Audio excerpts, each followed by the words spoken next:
بسم اللہ الرحمن الرحیم۔ بسم اللہ الرحمن الرحیم۔ پہلا پھل دیکھ کر حضرت ابو ہریرہ رضی اللہ عنہ فرماتے ہیں، لوگ جب پہلا موسمی پھل دیکھتے تو رسول اللہ صلی اللہ علیہ وسلم کے پاس لے آتے۔ آپ صلی اللہ علیہ وسلم جب اسے پکڑتے تو یہ دعا فرمانے کے بعد وہ پھل بچوں میں سب سے نو عمر کو دے دیتے۔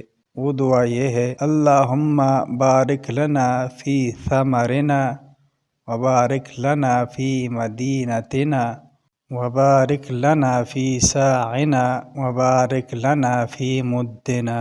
اے اللہ ہمارے پھلوں میں برکت فرما، ہمارے شہر میں برکت فرما، ہمارے ساع اور مد میں برکت فرما۔